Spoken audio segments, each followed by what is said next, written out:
বাংলাদেশ এবং বাংলাদেশের বাইরে পৃথিবীর বিভিন্ন প্রান্তে যে যেখান থেকে চ্যানেলে দেখছেন আপনাদের সকলকে সাদর আমন্ত্রণ তৃতীয় মাত্রা দেখবার জন্য সাম্প্রতিক নানা বিষয় নিয়ে আলোচনার জন্য আমার সঙ্গে স্টুডিওতে রয়েছেন আমার বায় বসাচ্ছেন সাবেক মন্ত্রী এবং বাংলাদেশ জাতীয়তাবাদী দল BNP vice chairman advocate Nitai Roy Chowdhury এবং আমার ডানে রয়েছেন বাংলাদেশ সরকারের সাবেক পররাষ্ট্র প্রতিমন্ত্রী আবুল হাসান চৌধুরী। স্বাগত আপনাদের দুজনকে তৃতীয় মাত্রায়। নির্বাচন কবে হবে সেটা নিয়ে একটা যেমন প্রশ্ন আছে, আবার একই সঙ্গে নির্বাচনটা কেমন হবে সেটা নিয়েও আরেকটা বড় প্রশ্ন আছে এবং আবারও সবাই নির্বাচনে অংশ নেবেন কি নেবেন না সেটি নিয়েও নানা রকমের কথাবার্তা আছে। আমরা দেখতে পাচ্ছি বিভিন্ন রাজনৈতিক দল নানা শর্ত দিচ্ছে, এটা হলে নির্বাচন করব, এটা না হলে করব না। সর্বশেষ যেটা দেখলাম আমরা এনসিপি প্রধান তিনিও বলছেন যে জুলাই সনদ বাস্তবায়ন না হলে তারা নির্বাচনে অংশ নেবেন না। সো আসলে শেষ পর্যন্ত এত রক্তদান আত্মদানের পরে দীর্ঘদিন ভোটাধিকার বঞ্চিত কথা বলবার পরেও আরেকটা নির্বাচন কবে হবে এবং সেই নির্বাচন কেমন হবে?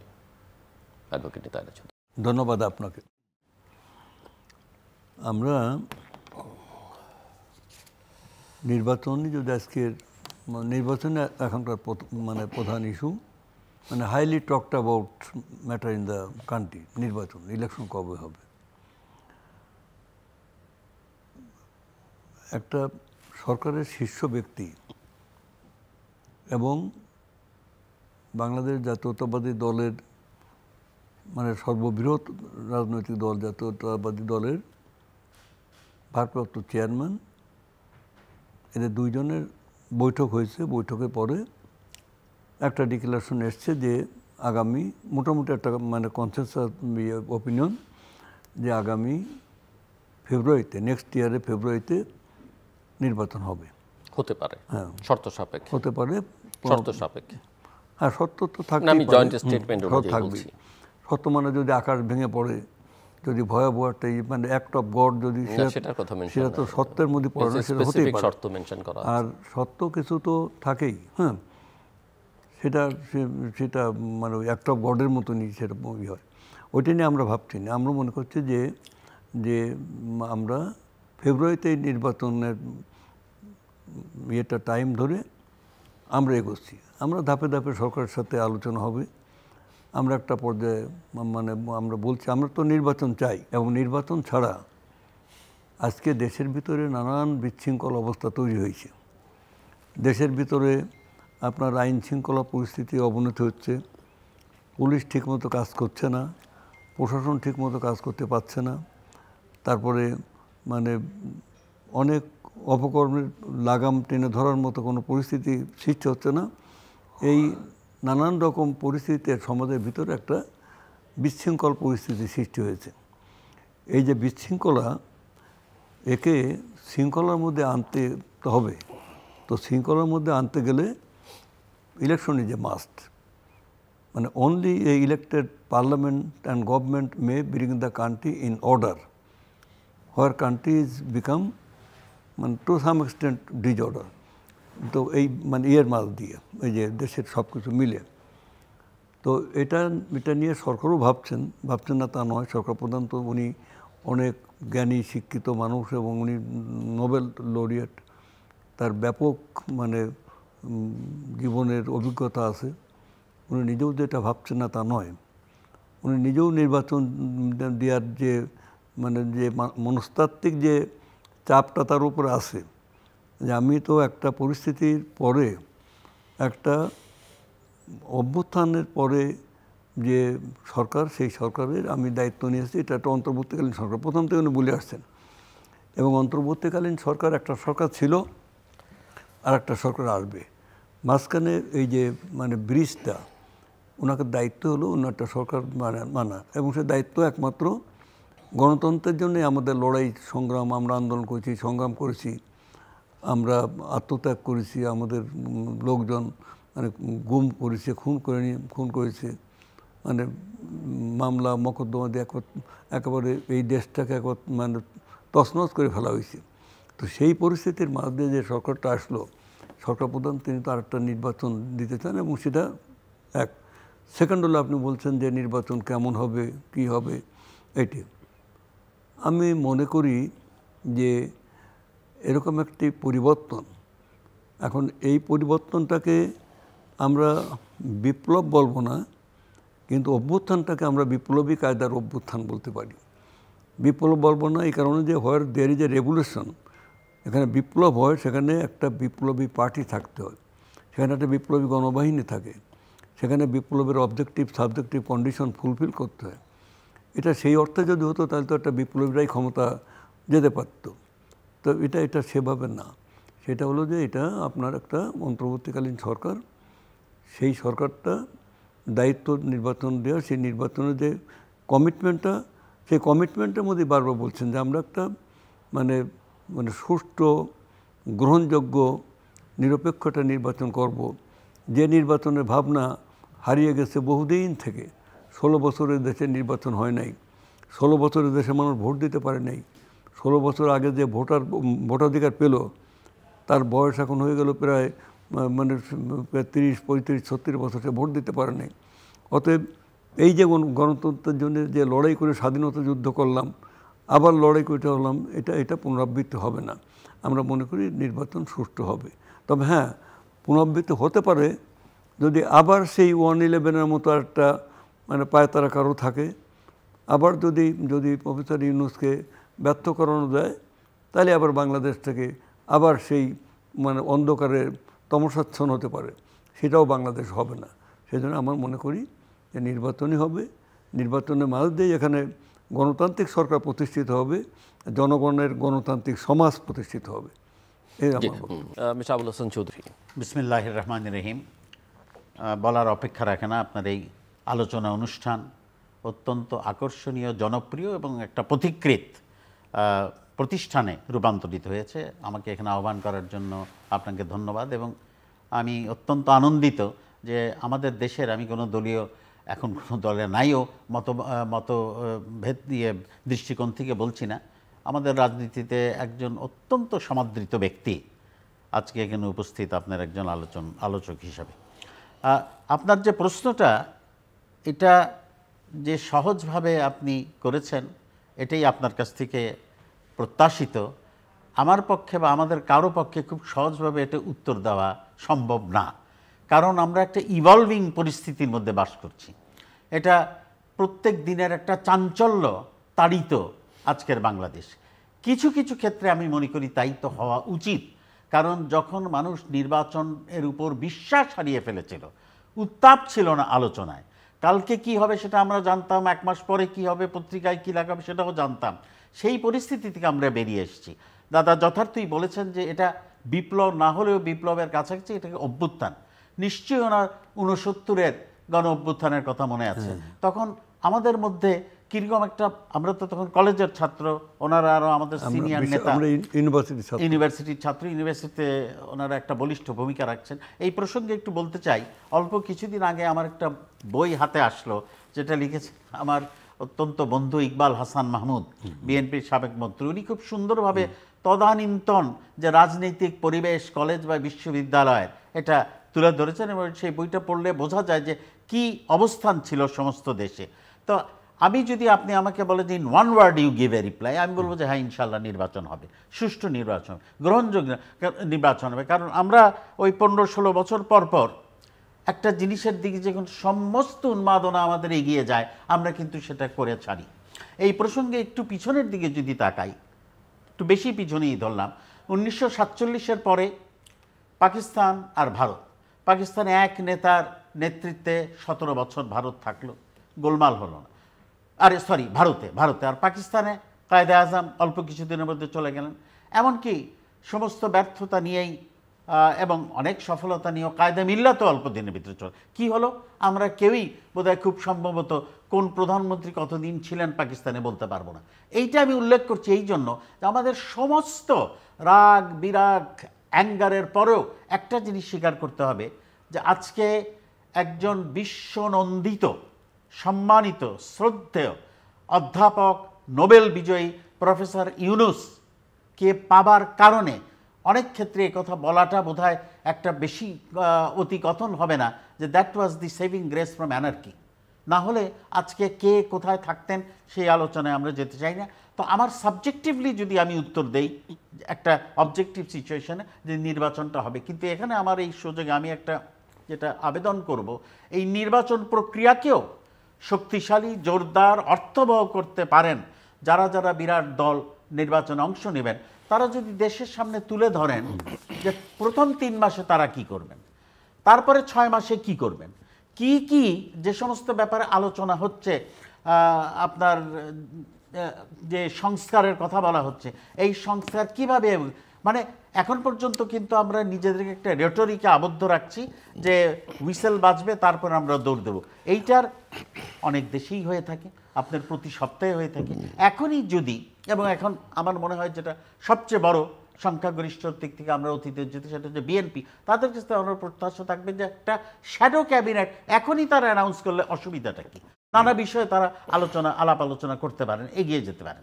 আর একটা চাঞ্চল্য তো থাকবেই, যারা অভ্যুত্থান করেছে তাদের বয়স এখন 69, আপনার এখানে আসলেই স্বাভাবিকভাবেই মনে পড়ে নূরে আলম ভাইয়ের কথা। আজকে বড় মিস করি অনেকে, একটা নির্দলীয়ভাবে যে কঠিন ভাষায় কথা বলতে পারতেন সেই লোক আমাদের নূরে আলম সিদ্দিকীর কথা মনে পড়ে, তোফেল ভাই, শাদান সিরাজ ভাই, মাহবুবুল্লাহ ভাই আছেন আমাদের মধ্যে, আরও অনেকে যারা রাজনীতি করেছেন তাদের কথা। সেই তাদের সময়ও তো ওই রকমই একটা অবস্থা ছিল, কিন্তু একটা কীরকম ভাব ছিল যে নির্বাচনের দিকে এগিয়ে যাব, নেতৃবৃন্দরা আমাদের নিয়ে যাবেন। তো যাই হোক, এই যুগের যেটা আরেকটু বেশি, আমি এটাকে বলিষ্ঠতা বলতে পারি, এটাকে কেউ কেউ বলতে পারে angry, well, young man are always angry. তো এর প্রেক্ষিতে আমার আরেকটা আবেদন থাকবে, নির্বাচনটাকে প্রশ্নবিদ্ধ যেন না হয়, এবং সেটার জন্য খোলা মনে এগোতে হবে। একটা কথা আছে ডেমোক্রেসিতে, listen even to the ignorant, listen even to the wretched, for that is the substance of democracy. So আজকে আমি জানি এটা বলা অত্যন্ত সহজ, এটার কার্যকর করা অনেক প্রতিবন্ধকতা আছে, কিন্তু এখানে একটু খোলা মনে, টোটালি ইনক্লুসিভ, এটা এই দেশের একজন অতি নগণ্য সামান্য সাধারণ হিসাবে আমি আবেদন করব, আমাদের একজন অত্যন্ত শ্রদ্ধেয় ব্যক্তিত্ব অধ্যাপক আমাদের মাননীয় প্রধান উপদেষ্টার কাছে, যেটিকে ইনক্লুসিভ করার জন্য এগিয়ে যান। এখন এই কথা বলার সাথে সাথে একটা পলিটিক্যাল ইন্টারপ্রিটেশনে যায় যে এটা কেন বললো, এটা কোন দিক ছিল, কোনটা চিন্তা ভাবনা করে বলছে। হচ্ছে যে নির্বাচন যদি হতে হয়, গ্রহণযোগ্য হতে হয়, তাহলে অতীতের খারাপ, অতীতের নেগেটিভ পয়েন্টগুলোকে আমরা ধারণ কেন করব নির্বাচনের মাধ্যমে? এইটার আগেও যেরকম উত্তর দেওয়া হয়েছে সেরকম দেখেন, আমরা তো আর কেউ ভুলে যাই নাই, আপনারা তো সংগ্রাম এক সময় সবাই মিলে করেছেন স্বৈরাচারকে বার করে দেওয়ার জন্য, বার করেছেনও, একসাথে বসে দ্বাদশ একাদশ কতগুলো সংশোধনী করেছেন। আমরা সেই ঐক্যটাকে ধরে রাখতে পারি নাই, নাহলে তো আজকের এই আলোচনার প্রশ্ন ছিল না। আমরা যে একটা অসাধারণ সুন্দর প্রতিষ্ঠান করতে পেরেছেন, আমার মনে হয় ত্রিদলীয় ঐক্য জোট, যে আপনার নিরপেক্ষ সরকার, কেয়ারটেকার গভর্নমেন্ট, নির্দলীয় তত্ত্বাবধায়ক সরকার। অল্প কিছুদিন পরে পোল্যান্ডে দেয়ার ওয়াজ এ কনফারেন্স ফর ডেমোক্রেসিস। আপনি শুনে অবাক হবেন যে তাদের মেইন থিমই ছিল ওপরে, যেটা ভারতের প্রতিনিধিত্ব করেছিলেন Jaswant Singh, Madeleine Albright from America, ইংল্যান্ডের থেকে অনেক, কি ছিল, বাংলাদেশের contribution to the march of democracy was neutral caretaker government. We have fallen back from, and then look at the disaster. এই ডিজাস্টারের দিকে আমরা না যাই যেন, আর এটাকে কোনো না কোনোভাবে কেউ, আমরাও যেন মনে মনে না ভাবি। সেই জন্য এখানে উদারতা ওই কোট আনকোট উদারতার জন্য না, এটা বাস্তব প্রেক্ষিতের জন্য এইটুকু accommodation, acceptance. Tolerance is one thing, tolerance মানে আমি জানি আমি সত্য, আমি জানি তুমি না, তারপরে তোমাকে ইন্ডালজ করছি, সুযোগ দিচ্ছি। নো, অ্যাকসেপ্টেন্সের এই মনোভাব, এটা যদি নেতৃবৃন্দ তুলে আনতে পারেন, স্বাভাবিকভাবেই যারা একটা বিশাল সংগ্রাম করেছেন 16 বছরের পরে এই দেশে গণতন্ত্রকে নবায়ন করার জন্য, তারা জান দিয়েছেন, তাদের প্রতি চিরন্তনভাবে শ্রদ্ধা আমাদের সকলের থাকবে, তাদের প্রতি ভালোবাসা থাকবে। কিন্তু তারপরেও তো তারা এই অভ্যুত্থানের নেতৃত্ব ইয়াং টার্কসরা দিয়েছেন, তাদের সাথে আলোচনার ভিত্তিতে আমরা যদি একটা জায়গায় আসতে পারি, যেটা সেইটাই আমার প্রত্যাশা থাকবে যে নির্বাচন ইনশাল্লাহ হবে। এটার ব্যাপারে আমার কতখানি ইনক্লুসিভ আপনি করে তুলতে পারবেন, সেইটা এখন আমার মনে হয় চিন্তার বিষয়, এবং এটার ব্যাপারে খোলামেলা আলোচনা হওয়া উচিত। ঐতিহাসিকভাবে যদি আলোচনা হতে হোক যে কতখানি করার জন্য কিভাবে কি রিফর্মস, আজকে এটার জন্য আইনি প্রক্রিয়া যেটা চলছে এটা কিভাবে চলতে পারে, এই ব্যাপারেও তো একটা মানুষের ধারণা যে যারা সরকারে আসবেন তারা এর থেকে পিছিয়ে যাবেন না, তারা আইনি প্রক্রিয়াটা চালিয়ে নেবেন, যেটা এখনকার আপনার ইন্টারিম গভর্নমেন্ট শুরু করেছেন। হাও ওই যে বলে না, আপনি তো একজন বিজ্ঞ আইনজীবী, দি devil is in the details. এইটা সম্বন্ধে আমার মনে হয় দেশের লোকে আপনার হওয়া উচিত, দে মাস্ট বি ইনফর্মড, অবহিত হওয়া উচিত। কিন্তু আমি যদি আপনি বলেন, আমি মনে করি একটা বোঝা যাচ্ছে ইনস্টিংটিভলি যে ইনশাল্লাহ নির্বাচন হবে। জি, অ্যাডভোকেট তারা আমি ধন্যবাদ আপনার। আমাদের দুটা অবস্থান আছে। একটা হলো যে একটা জিনিসকে আমরা ব্যাখ্যা করতে পারি রাজনৈতিক কর্মী হিসেবে দীর্ঘদিনের রাজনীতি করার অভিজ্ঞতা থেকে, আর আরেকটা দিক হলো যে আমাদের কিছু সীমাবদ্ধতাও আছে। সীমাবদ্ধতা হলো এই যে ব্যক্তি সংগঠনের অধীন, সংগঠন কেন্দ্রের অধীন, সমস্ত কমিটি কেন্দ্র কমিটির অধীন। আমি কেন্দ্রের একজন মানুষ, কেন্দ্রে একজন কর্মী, আমি vice chairman of the party. তো কিন্তু আমারও একটা বাইন্ডিং আছে, যে কথাটা আপনি বললেন যে ইনক্লুসিভ নির্বাচন, এটা ব্যাখ্যা আছে, ব্যাখ্যাটা আমি দিতে পারবো। কিন্তু ইনক্লুসিভ নির্বাচনের বিষয়টা, এটা আমাদের দেশে এই টকশোতে আলোচনা করে বা ওই যে কোনো সেমিনার আলোচনা করে এই মতামতের মূল্য আছে। যারা পার্টি ফোল্ডের ভিতরে নাই তারাই মতামত দিতে পারেন, সেখান থেকে আমরা সেই মতটা নিতে পারি। কিন্তু পার্টি ডিসিশন একটা হয়, পার্টি ডিসিশন হয়। যেমন আপনি জানেন, আপনার অভিজ্ঞতা আছে, যেমন আপনার ওই যে ক্যাবিনেটের একটা সিদ্ধান্ত হয়, সচিবরা থাকে করে, তারপরে সব জায়গায় একটা ডিসিশন হয়। ডিসিশনের বাইরে কিন্তু কিছু বলা উচিত হবে না। হ্যাঁ, ইভেন পার্টি প্রধানও পার্টির আলোচনা ছাড়া, ডিসিশন ছাড়া তিনিও বলতে পারেন না, বলা যায় না। সেই জন্য ওই ইস্যুটা পরে। ব্যাখ্যাটা হচ্ছে এই যে সাধারণত অভিজ্ঞতা বলে যে কখনো কখনো কোনো সময় পরিস্থিতির কারণে অনেক দল তাকে নির্বাচনের বাইরে থেকে যায় বা থাকার মতো পরিস্থিতি তৈরি বা থাকার হয়, সে থেকে যায় না, তাকে রাখা হয়। দুটো কিন্তু দুই দিক। একটা হচ্ছে যে রাজনৈতিক দল নিজে অংশ নিল না, আর একটা হচ্ছে তাকে নির্বাচন করতে দেয়া হলো না। না, আমি যদি থেকে যায় বা থাকার মতো পরিস্থিতি তৈরি হলে সেই ব্যবস্থা হয়। যেমন ধরেন চীন বিপ্লবের পরে ইমিডিয়েট পাস্টে যারা ক্ষমতায় ছিল তারা কিন্তু নির্বাচন আসতে পারে নাই। সেটা কমিউনিস্ট বিপ্লব হয়েছিল under the leadership of comrade মাও সেতুং। আজকে সেই চীনের সমাজে কমিউনিস্ট আদর্শ কতটা বাস্তবায়িত হচ্ছে সেটা অন্য বিষয়, সেটা আর একটা দেশের বিষয়। সেটা আমরা ব্যাখ্যা করে এখানে বলে লাভ নেই। সেখানে তারা আছে। রুট বিপ্লবের পরে আপনার বলশেভিক পার্টির নেতৃত্বে যে রুট বিপ্লব হলো, তার আগে যারা কিন্তু আর কোনোদিন আসতে পারেনি। এখানে কিছুদিন আগে জামাতে ইসলামকে তার নিবন্ধন স্থগিত করে দিল, বাতিল করে, যে আওয়ামী লীগ আমলে বাতিল করল, এবং আদালত সে রায় দিয়ে দিল। আদালতের রায় তো তখন তো ছিল পরিচালিত বিচার ব্যবস্থা, ফ্যাসিবাদের পরিচালিত বিচার ব্যবস্থা, ত্রাস এবং সন্ত্রাসের রাজত্ব, যা খুশি তাই করবো, সেখানে করছে।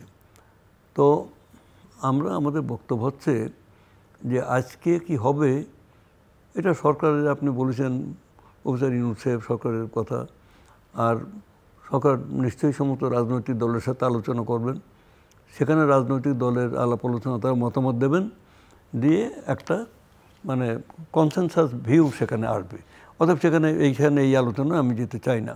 আমি মনে করি উনি একটা কথা বলেছেন ভাই, আমাদের তারুণ্যের কিছু ধর্ম আছে, এবং উনি চমৎকার একটা উদাহরণ দিয়েছেন। এখন ঠিক immediate after Bangladesh came into existence, after 16th December, তখন কিন্তু সিরাজুল আলম খানরা তারা আরেক ধরনের একটা কথা বলল। এ সময় যে মেজর জলিলের নেতৃত্বে আসম আব্দুর রব, তারা আর শাহজাহান সিরাজ, আসম আব্দুর রব, হ্যাঁ, এরা, আবার নুর আলম সিদ্দিকীরা তার আরেক ধরনের বক্তব্য রাখত। এবং সবসময় এটা হলো তারুণ্যের ধর্ম, কারণ তারা অসম্ভবকে সম্ভব করতে চায় খুব দ্রুত। হ্যাঁ, কিন্তু তারুণ্যের বাইরে যারা তারা আবার এরাই কিন্তু পরে অনেকে আবার বাকশালকে মেনে নেছে, বাকশালকে। ইভেন কমিউনিস্ট পার্টির একটা অংশ, ময়মনসিংহ কমিউনিস্ট পার্টি এবং ওই যে সেই মুজাফর আহমেদের ন্যাপ, ত্রিদলীয় যে ঐক্য জোটের কথা বললেন, তারা কিন্তু শেষ পর্যন্ত ওই বাকশালের মধ্যে ঢুকে গেছে। তো বাকশাল তো কোনো ওই আলোচনা আমরা আর এখন না চাই, ওই আলোচনা আমরা করতে চাই না। বর্তমানে থাকি, তো ভবিষ্যতে তাকাই। আজকে যে বিভিন্ন কথা বিভিন্ন জায়গাতে বলেন, আপনি প্রথমে বলছিলেন যে কেউ বলছে জুলাই ওই যে কি জুলাই সনদ বাস্তবায়ন এনসিপি বলেছে, এটা না করে আমরা করবো না, মানে জুলাই ডিক্লারেশন যেটা, এটা শেষ না করে আমরা করবো না। আর একজন বলছে যে মানে নানান রকম কথা আছে, কিন্তু এর সাথে নির্বাচনের কোনো সম্পর্ক নাই। সংস্কারের ব্যাপারটা আছে, সংস্কার এবং বিচার।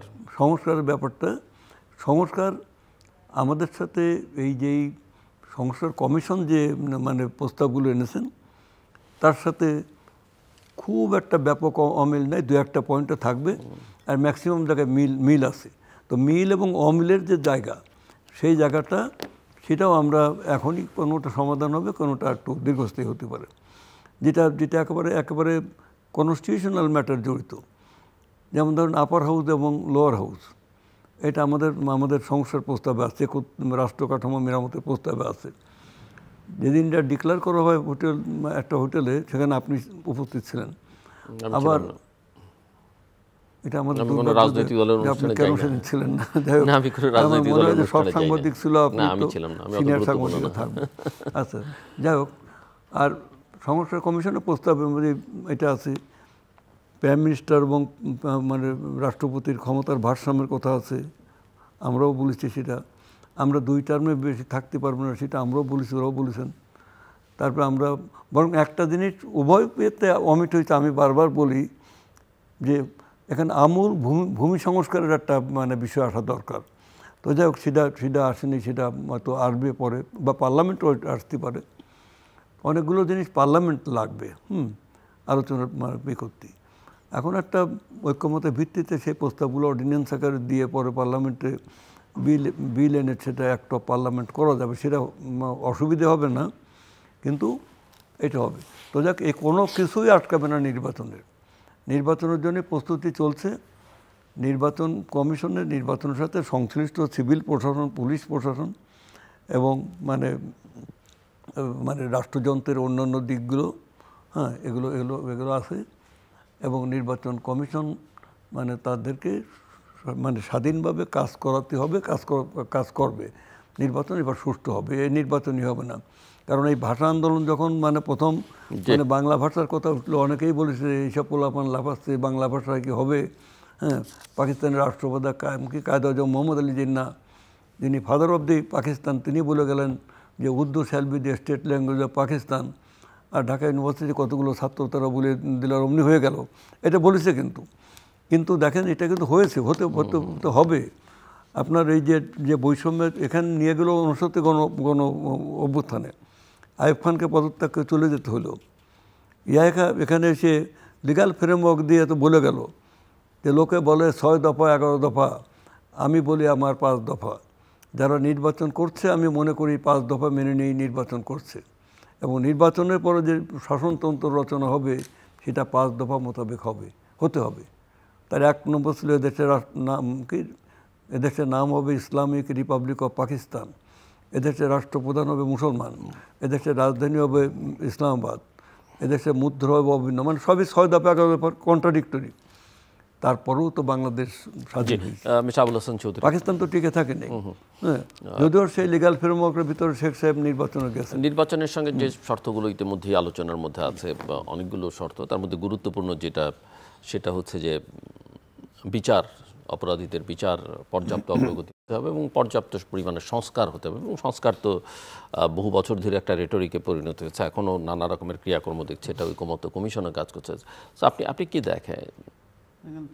সংস্কার একটা চলমান প্রক্রিয়া।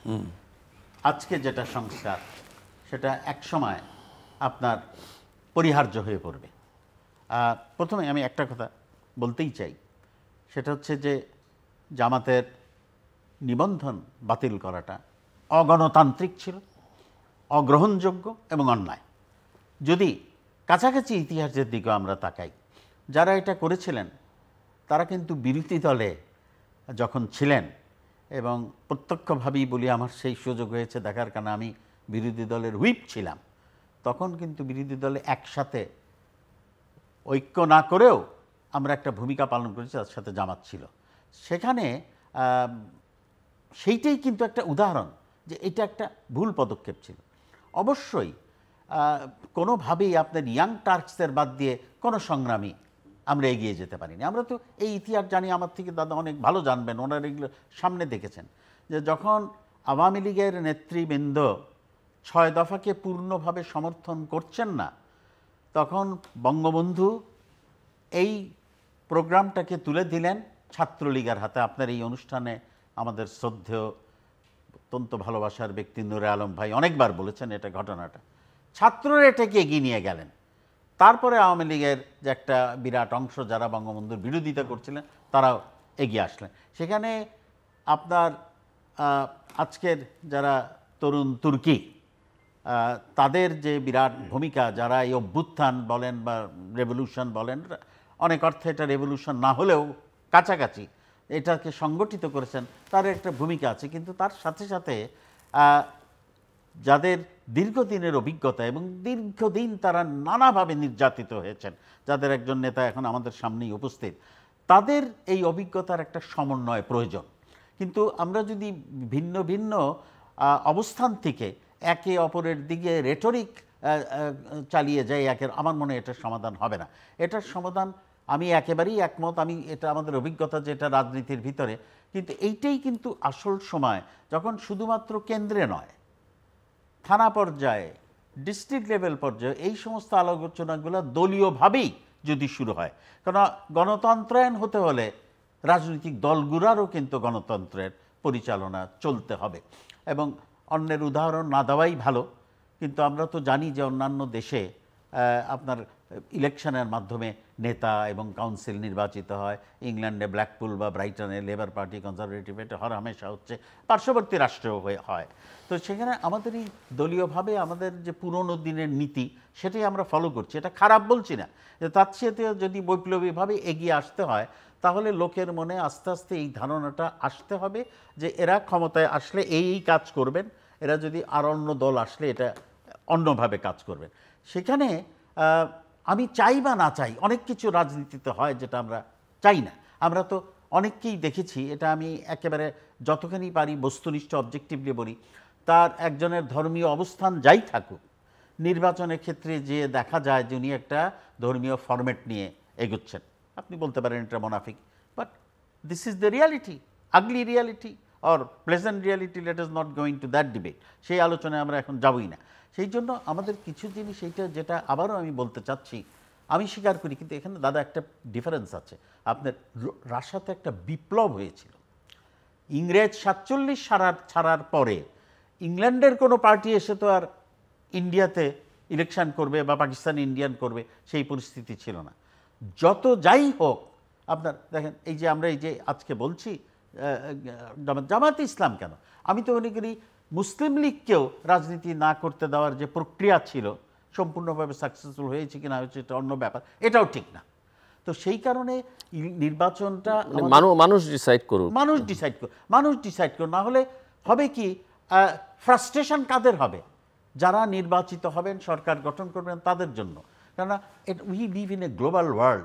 আপনি এটা বলতে পারেন না যে যখন আমার বিপ্লবের দরকার আমি বলবো পৃথিবী যা ইচ্ছা করুক, আমি এটা মানি না, আবার তাদের সাথে আলাপ আলোচনা করব। এটা গ্লোবাল ওয়ার্ল্ডে কোনো দেশেরই সম্ভব না, যে যত বড়, যে যত শক্তিশালী হোক। এখন আমরা একটা মাল্টিপোলার ওয়ার্ল্ডে আছি, যেখানে মাল্টি লেয়ার্ড ইন্টারেস্ট অপারেট। সেখানে এই নির্বাচনটাকে আবার ওই শব্দই যদি বলি, কিভাবে আনা যায়, কিভাবে, হ্যাঁ আপনি চেকস অ্যান্ড ব্যালেন্স করেন, সেটা আলোচনার মধ্যে আনেন, যে আমরা প্রতিজ্ঞাবদ্ধ যে নির্বাচিত হওয়ার পর, সরকার গঠন করার পর এই আইন আমরা আনবো।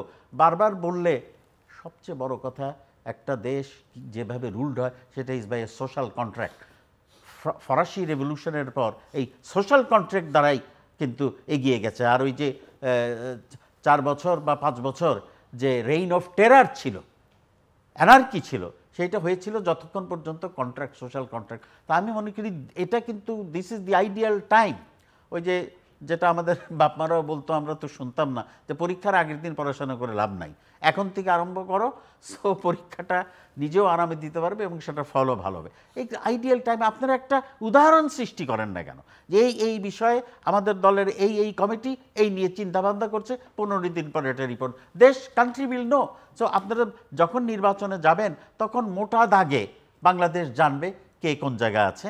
সেই জন্য আমি যে উদাহরণ আপনি দিয়েছেন সেটা দিয়ে বলছি, এই যে গণ অভ্যুত্থান, লিগ্যাল ফ্রেমওয়ার্ক অর্ডার, তখন কিন্তু যারা তরুণ নেতৃত্ব দিচ্ছিলেন তারা একটা ভীষণভাবে গর্জে উঠেছিলেন যে আমরা একটা সামরিক অর্ডারের প্রেক্ষিতে আমরা নির্বাচনে যাব না।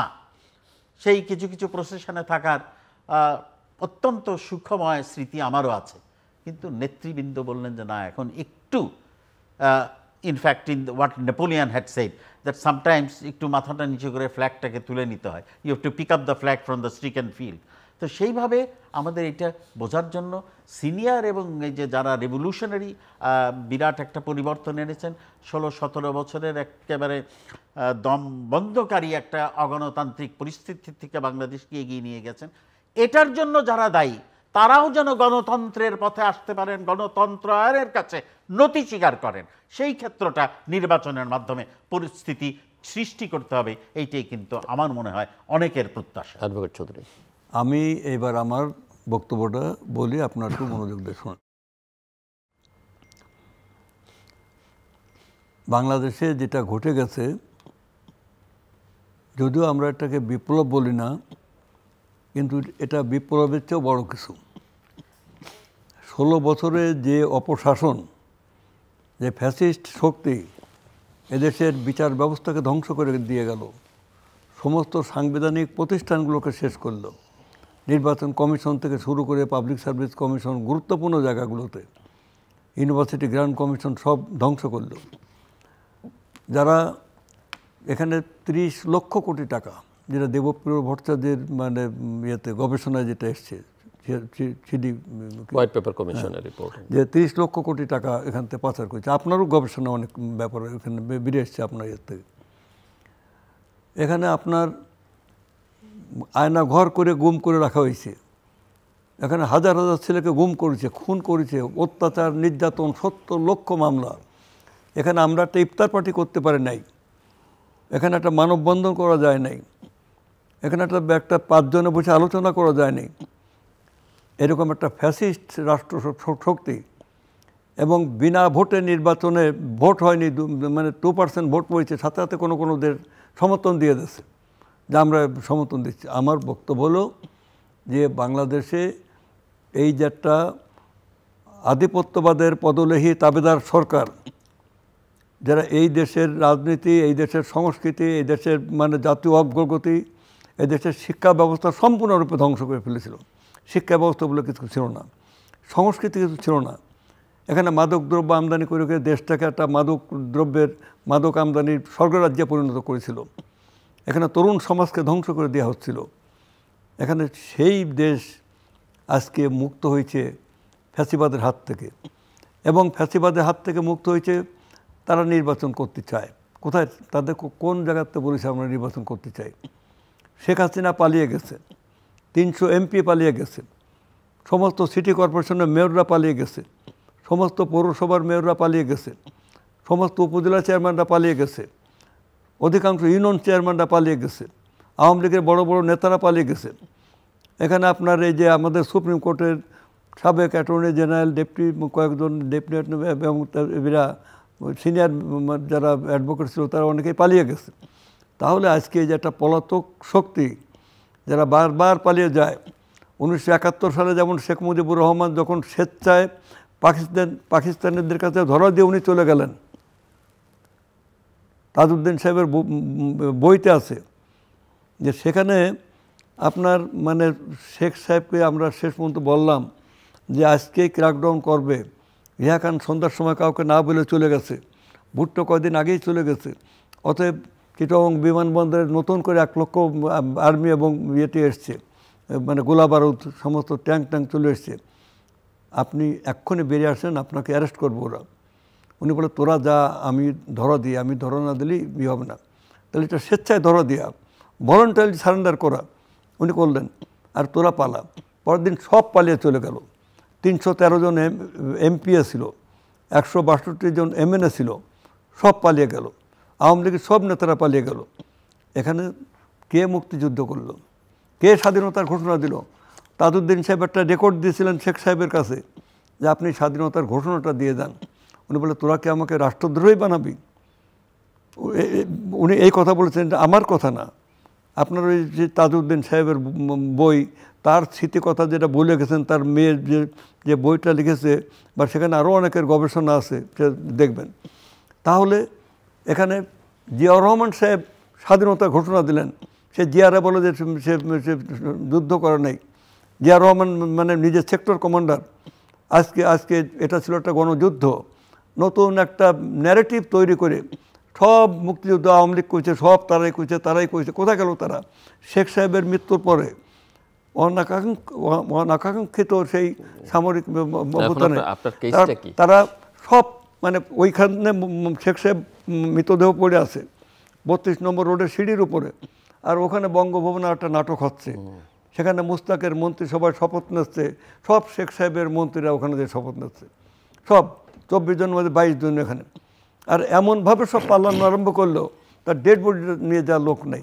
তাই এই আওয়ামী লীগ বাংলাদেশে কোনো রাজনৈতিক শক্তি, গল্প করা যায় 20%, 30%, ওই মাইনরিটি ভোট 10% দিত, তো এখন তাও দেবে না। এইটা না, কারণ পরাজিত শক্তির পক্ষে কেউ যায় না। পরাজিত শক্তি, তাহলে সিরাজদৌল্লার পতনের পরে পলাশীর মাঠে, মানে রবার্ট ক্লাই বলছে যে আমাদের বাহিনীতে ছিল 5000 সৈন্য, ওরা 75,000। জামায়াত ইসলামী এখন রাজনীতি করছেন, আপনারা দুজনেই তো জামাতের নিবন্ধন বাতিলের বিপক্ষে বললেন। আমার বক্তব্য হলো যে তারা এই জায়গা এই টাকা পাচার করেছে, সেই টাকা ফেরত আনতে হবে। গণহত্যা করেছে বাংলাদেশের তরুণ ছেলেদের উপরে। এই যে আমি শোনেন, এই যে আজকে যে মানে গণঅভ্যুত্থান, এই যে তরুণ ছাত্ররা, তারা যে রাইফেলের সামনে বুক উঁচে দাঁড়ায় ই করলো, ছাত্র জনতা, তাদের উপর যেভাবে হত্যা করা হয়েছে। এখানে হেলিকপ্টার দিয়ে সেই যে একটা ভিন দেশি আর্মির জন্য এসছে, তাদেরকে নির্দেশ দেওয়া হয়েছে, এদেরকে ধ্বংস করো, মেরে ফেলো। এখানে আপনার এগুলো বিচার আওতা আসবে না? মানে আবেগে খালি বললেই হবে না, কিছু লোক যত কথাই বলছেন, এটা দেশের বাস্তবতার সিদ্ধান্ত। জনগণের পক্ষে দাঁড়িয়েছিলেন আমি বলছেন না, যে বর্বরতার কথা বললেন, এগুলো চিরন্তনভাবে ঘৃণ্য, শুধু বাংলাদেশের জন্য নয়। 71-এ আমাদের ঐক্যবদ্ধ হয়ে যে মুক্তিযুদ্ধে দাদা অংশগ্রহণ করেছেন, সেটা যেমন সমস্ত লাঞ্ছিত বঞ্চিত মানুষের জন্য একটা উদাহরণ। এবং অবশ্যই একজন বাঙালি হিসাবে আমি স্বীকার করি এবং বারবার করব, পার্লামেন্টে নিয়ে বলেছিও, যে সবচেয়ে শ্রেষ্ঠ বক্তব্য ছিল জেনারেল জিয়াউর রহমানের, যখন তিনি স্বাধীনতা ঘোষণা দেন, এবং সেটা on behalf of Bangabandhu Sheikh Mujibur Rahman. এইগুলোকে অস্বীকার করা হীনমন্যতা, এবং এটা করে কোনো দল এগুতে পারে নাই। সেগুলো তো এস্টাবলিশড। যেমনভাবে গুম খুন ওই হিটলারের বর্বরতাকে আমাদের মনে করিয়ে দিচ্ছে, আর লাখ লাখ টাকা পাচার হয়েছে এই দেশ থেকে, আরও দ্বিতীয় তৃতীয় সমৃদ্ধ বাংলাদেশে পরিণত হতে পারে। সেগুলোর জন্য যেটা আমরা আগের দিকেও যদি তাকাই, একটা পর্যায়ে, এই পর্যায়টা হচ্ছে এটার প্রতি ঘৃণা প্রকাশ করা, এটার প্রতি আমাদের বক্তব্য দেওয়া, যেটা দেওয়া হচ্ছে যথার্থভাবেই দেওয়া হচ্ছে। কিন্তু আমার আশা হবে যে এই সময়টা আগের থেকে শুরু হলে, যে কি বাস্তব পদক্ষেপ নিয়ে সেই টাকাগুলো ফেরত আনার ব্যবস্থা নেবেন। আর গুম খুম আয়নাঘরের মতো ঘটনা যেন বাংলার মানুষের আর দেখতে না হয়, আবু সাইদের মতো মুগ্ধর মতো ছেলেদেরকে আমাদের যেন হারাতে না হয়, দলমত নির্বিশেষে। সেইটার কি নেবেন, সেইটার সম্বন্ধে আমাদের একটা বলিষ্ঠভাবে অবশ্যই আমরা শুনবো, যে এটা একটা সংসদ না হলে আইন প্রক্রিয়া কী করে। কিন্তু একটা যখন কমিটমেন্ট হিসাবে আসে, আলোচনায় আসে, আজকে যেমন যে আলোচনাটা হচ্ছে, যে সকলকে নিয়ে নির্বাচন করবেন না পতিত এখনকার দৃষ্টিতে পতিত স্বৈরাচারকে আনতে দেবেন না। এটা একটা থিওরিটিক্যাল আলোচনা হচ্ছে, এটার এর বাইরে অন্যান্য কিছু রাজনৈতিক দল আছে, তারাও বলছে যে এটা হলে নির্বাচনে যাব, ওটা নাহলে যাব না, সত্যিকার ভাবে যাব না, এগুলো আছে। তারাও কতটুকু নির্বাচন আসলেই করবেন কিনা, অথবা তারাও কি চাচ্ছেন কিনা, এটা কে জানে, যে এখানে আমাদেরকে বাইরে রাখা হোক। বাইরে রাখলে আমাদের জন্য আমরা পাগল হয়ে যাচ্ছি কেন? তাদেরকে অংশগ্রহণের জন্য কে চাচ্ছে তারা অংশগ্রহণ? কার না, আমি বলছি যে পলাতক শক্তি দেশের শক্তি নাকি? পলায়ন শক্তি, দেখেন সেটা আপনি খুব একজন অভিজ্ঞতা সম্পন্ন রাজনীতিবিদ, পলায়ন শক্তি যেটা যদি তাই হয় তাহলে সেই ইনক্লুসিভনেস আনতেই বা অসুবিধা কি? তা আমি বলছি যে এগুলোর ব্যাপারে সিদ্ধান্ত নেবার মতো যোগ্যতা আমার নাই, সে ব্যাপারে আমি প্রোনাউন্সও করছি। আমি বলছি এই সমস্ত কথাবার্তা মানুষের যখন আসছে, এটা আলোচনা নিয়ে একটা জায়গায় উপস্থিত হওয়া আমাদের উচিত। তাতে হবে কি, উই উইল বি প্রিপেয়ার্ড, যে যদি কেউ প্রশ্ন তোলেন যে এই নির্বাচন, ফোরাম উইল ডিসাইড। হ্যাঁ, এর জন্য আলাদা ফোরাম আছে। না, ফোরাম তো আছে, বাট ফোরাম হলে আমরা পাবলিক এটা আমাদের বলে লাভ নাই, তবে অপিনিয়ন পাবলিক প্লেসে আমরা আলোচনা করতে পারি। But it is an extension of that public forum. কারণটা হচ্ছে যে ইয়েস, এই আজকে যারা পলাতক শক্তি, ঘৃণ্যভাবে পলাতক, লাঞ্ছিত হয়েছে, তাদের লাঞ্ছিত হয়ে পলাতক হয়েছে, লাঞ্ছিত পলাতক হয়নি, তো পাপের ভারে, মানে পাপের কারণে পলাইছে। লাঞ্ছিত, এটা কোনো লাঞ্ছনা ছিল না, এরা পালাইছে, তারা ভালো কিছু না, বাধ্য হয়েছে। তো খারাপ কোনো ভালো জিনিস না, লাঞ্ছিত অবস্থানে গেছে বলেই তো তাদের পালাইতে হয়েছে। সেই শক্তির যারা অনেকেই সমস্ত দেশের যারা নেতাকর্মী, তাদের তো বলা যাবে না, এটা হয়ও না কোথাও, তাদের কি বক্তব্য আছে সেইটা তো থাকতেই পারে, একটা পার্সেন্টেজ। আমি বলছি যে কেন যে জিনিসটা খারাপ, যে জিনিসটা অন্যায়, যে জিনিসটা পাপ, উইদাউট এ ডাউট, সেইটার কোনো রকম যেন ভবিষ্যতে না হতে পারে, সেইটার পদক্ষেপ হিসাবে নতুন গণতান্ত্রিক আবহাওয়া বৈপ্লবের ভিতর দিয়ে কিভাবে আসবেন সেই আলোচনা। সেইটাই বলছি। হ্যাঁ, মেরেছি করছি কানা, তাই বলে কি প্রেম দেবো না? ওরা যাই করছে, আমরা তো প্রেম বিলাবো, আমরা ওই প্রেমে বিশ্বাস করি না, যে এক গালে চড় দিলে আরেক গাল পেতে দাও, এই সিস্টেমে মানে রাজনীতি হবে না। আমার বক্তব্য হলো যে আজকে দেখেন, একটা লোকের বক্তব্য শোনেন, তাকে মানে বছরের পর বছর বেগম খালেদা জিয়া 2 কোটি টাকা এতিমদের টাকা আত্মসাৎ করেছে, আত্মসাতের সহযোগিতা করেছে, সহযোগিতা করেছে, এই কথা বলে আটকে রাখা হলো। যে টাকা মানে সেই ব্যাংকের থেকে আরও কয়েকগুণ বেড়ে গেছে, সেই বেগম খালেদা জিয়াকে পেপার স্প্রে করা হয়েছে, তার ওখানে খাবার মানে দিতে দেওয়া হয় নাই, এবং তারা বলছে যে মানে ওনারা বেঁচে থাকে, মানে কীভাবে তাকে মেরে ফেলানো যায়। এত অবর্ণনীয় কষ্ট, দুঃখ, যন্ত্রণা সহ্য করে বেগম খালেদা জিয়া কখনো দেশে বাইরে যান নাই। সেই নেত্রী বেরিয়ে এসে এই 5 তারিখের পরে তিনি জাতির সামনে বললেন যে আপনারা প্রতিহিংসা পরায়ণ হবেন না, আপনারা আইন হাতে তুলে নেবেন না, আপনারা শান্তভাবে দেশ গড়ার কাজে করেন, মানে কারো প্রতি প্রতিহিংসা নয়। এটা উনি আগেও বলেছেন, প্রতিশোধ পরায়ণ না হবার কথা আগেও বলেছেন, আগেও বলেছেন, এখনও বলেছেন, এবং আগে করেই বলছেন যে দেশ বাঁচাও, মানুষ বাঁচাও। তা দেশের জন্যে, মানুষের জন্য যার এত সীমাহীন, যার দেশপ্রেম, ভালোবাসা, সেই ব্যক্তিকে কি পরিমাণ কষ্ট দেওয়া হয়েছে। আর আরেকজন করছে কি, তিনি বলছে যে মারো, গুলি করো, মানে করছে, মানে অর্থাৎ হত্যা করো, ধ্বংস করো, আগুন লাগাও। এই কি দেশপ্রেম? এই কি দেশের নেত্রী? এই কি কোনো দলের নেতা হতে পারে? তো এই ব্যক্তি সম্পর্কে এত মায়া কান্না করে লাভ নেই। তারা নির্বাচনের মানে আসতে পারবে কি না পারবে, time will speak, law will take it own course, and the persons who are মানে competent to take decision on the মানে ইস্যু, তারা টেক ডিসিশন। এটা আমাদের এত মাথা ব্যথার কিছু নাই। না, আপনার তো আছে, আপনি একটা বৃহৎ দলের নেতা, এবং আপনি যে কথা বলছেন, with great respect I will give you a better example. Begum Khaleda জিয়াকে চিকিৎসার জন্য বিদেশে যেতে দেওয়া হয় না, বিদেশে যেতে দেওয়া হয়নি। এমনকি ভালো চিকিৎসা দেশেও নিতে পারেন এমন অবস্থার ভিতরেও অনেক প্রতিবন্ধকতা ছিল। আমরা তো we are on the same page. আমরা বলছি এই রকম পুনরাবৃত্তি যেন আমাদের না হয়। বারবার আমরা অত্যন্ত একটা বিরাট আকাঙ্ক্ষা নিয়ে এগিয়ে গেছি, কিন্তু আমাদের পদস্খলনের জন্য আমরা এমন জায়গায় পড়ে 91-এর কথা চিন্তা করেন তো, একসাথে আমরা অনেক কিছু এগিয়ে গিয়েছিলাম।